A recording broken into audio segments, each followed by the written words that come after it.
જે કોઈ ભારતીય ન કર્યું તે નીરજે કરી બતાવ્યું. દેશનો સૌથી સફળ ઓલિમ્પિયન બન્યો.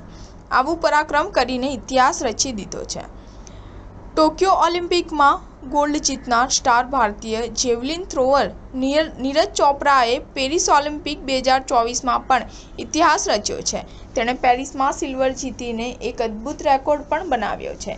ટોક્યો ઓલિમ્પિકના સિલ્વર મેડલ વિજેતા ચેક રિપબ્લિકના યાકુબ વાલાચ, જર્મનીના જુલિયન વેબર અને ગ્રેનાડાના ભૂતપૂર્વ વર્લ્ડ ચેમ્પિયન એન્ડરસન પીટર સિવાય નીરજને પાકિસ્તાનના અરશદ નદીમના કઠિન પડકારનો સામનો કરવો પડ્યો હતો.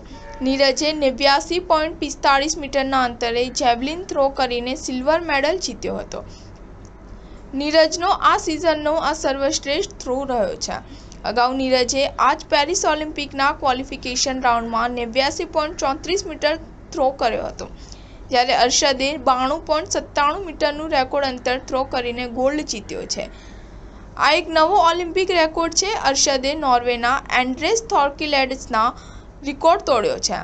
એન્ડ્રિયસે 23 ઓગસ્ટ 2008ના રોજ બેઇજિંગ ઓલિમ્પિકમાં 90.57 મીટર જેવલિન થ્રો કરીને આ રેકોર્ડ બનાવ્યો હતો. આ વર્ષે ઓલિમ્પિક પહેલા ચોપરાએ માત્ર 3 ઇવેન્ટમાં ભાગ લીધો હતો, પરંતુ તેના અન્ય સ્પર્ધકો પણ સારું પ્રદર્શન કરી શક્યા ન હતા. ચોપરાએ 2 મહિનામાં દોહા ડાયમંડ લીગમાં 88.36 મીટરનો થ્રો કર્યો હતો, જ્યારે એક્ટરમાં અગવડતાને કારણે તેને સાવચેતી તરીકે 28 મેના રોજ ઓસ્ટ્રાવા ગોલ્ડન સ્પાઇકમાં ભાગ લીધો ન હતો.